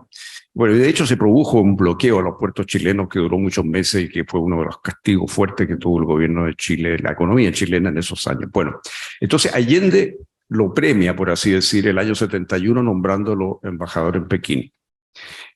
Cuando se produce el golpe, él está en Roma, no está en Pekín, está en un viaje en Roma y participa del espanto que produce en Roma el golpe y se une a esa protesta, digamos, contra el golpe. Viaja apenas puede a China, retoma sus funciones, abre un libro de condolencias, pone la bandera mediasta en la embajada, organiza una misa, organiza un acto de apoyo a Allende, una especie de... Y ahí los chinos le comunican que ellos no van a romper relaciones con la Junta Militar chilena y que esto... Entonces él toma el camino del destierro, que fue un destierro sumamente doloroso para él, para la familia, y yo diría sobre todo para Cecilia, por las conversaciones que tuve con ella. Siempre tuve la impresión de que ella había sido la que había sufrido más. Entonces, cuando él vuelve ya hacia el final, digamos, de la dictadura, bueno, el Chile que él encuentra es un Chile que él repudia por completo, ¿no? Y esa es un poco su posición política, digamos, ¿no? Es una posición de un hombre que se encontró con un país que de alguna manera le había hecho la desconocida y que él al volver desconocía.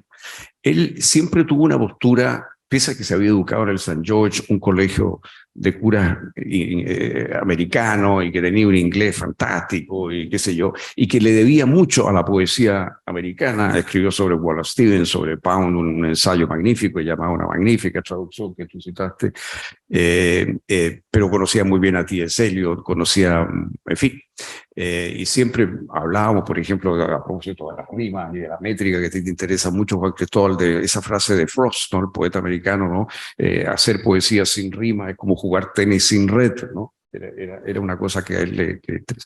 Bueno, él le debía mucho a la cultura americana, pero él fue consejero cultural de Chile en Washington. Esto en tiempo Frei, porque ahí fue cuando él fue diplomático, ahí se conectó con la diplomacia. Fue asesor del ministro de Relaciones y fue ministro ¿cómo se llama? Ministro consejero en Washington, en tiempo de Gabriel Valdés, que era el ministro de Relaciones. Y el embajador me parece que era Domingo Santamaría. Entonces, él de vuelta de ese viaje, de ese periodo, él tomó una actitud nacional, que ya era, él siempre fue nacionalista, pero como que tomó una fuerte actitud ante Estados Unidos. Él repudió la sociedad norteamericana. Y eso fue hasta el final. Él detestaba los malls, detestaba la cultura pop, no le interesaba Andy Warhol, no le interesaba la cultura americana, le parecía vulgar, masificada, orientada al consumo. Tenía una cosa muy europea en eso. Y a ustedes les va a extrañar un poco lo que voy a decir en este minuto, pero yo diría que es una actitud que está muy detrás del Brexit hoy día, porque era un profeta, era un tipo con una intuición de lo que venía. Pero hoy día ese sentimiento, digamos, antiamericano, antiforma de vida americana en Europa, es lo que es el Brexit, lo que son muchos movimientos que están tratando de proteger a Europa del dominio cultural, económico, político de Estados Unidos que invade a Europa por los cuatro costados hoy día. Igual que América Latina y que Asia, digamos. Armando era muy contra eso. Ahora, ¿qué podemos sacar de él? Yo diría que muchas cosas, porque, por ejemplo, ¿qué es lo que le preocupaba? Yo muchas veces lo conversé con él. ¿Qué es lo que realmente le molestaba en los 30 años, digamos, de verdad, digamos? Porque todos sabemos los horrores de la dictadura, en eso no había ninguna duda, pero y volvía al tema de la minería, de las piedras que hablaba Joaquín, ¿no? Hablaba de la minería. O sea, lo que él tenía como preocupación fundamental era la sensación de que las grandes compañías mineras estaban llevando la tajada del león, digamos, ¿no? En materia de nuestra riqueza propia. Entonces yo creo que ahí hay un tema a repensar. ¿Cuál es la relación de Chile con las empresas extranjeras que invierten en estas, no sé, en litio, en cobre, qué sé yo. Ese yo te diría que es un tema. El otro es el tema de la función social del Estado, ¿no es cierto? Es un tema que a él le preocupaba mucho, ¿no? Que hay que rescatar. Pero como dice Pablo, él no tenía un proyecto político para Chile, no se le hubiera ocurrido, se hubiera reído a carcajadas si se lo hubiéramos pedido, no estaba en su campo de intereses. Pero lo que yo, al final, lo que sí hay que rescatar por sobre todo, es su amor a la justicia y su capacidad de enojarse con el abuso, ¿no? Y yo creo que eso es la gran lección, que es más bien una lección ética, pero que tiene implicancias, por supuesto, en la política. No sé si hay más preguntas. ¿Estamos? Ya. Si no es el caso, bueno, cerramos esta primera sesión de Cultura en Derecho dedicada a Armando Uribe. Les recuerdo que hay una lectura de poemas el día miércoles y otra mesa redonda el día jueves. Muchas gracias por su presencia. Nos veremos pronto.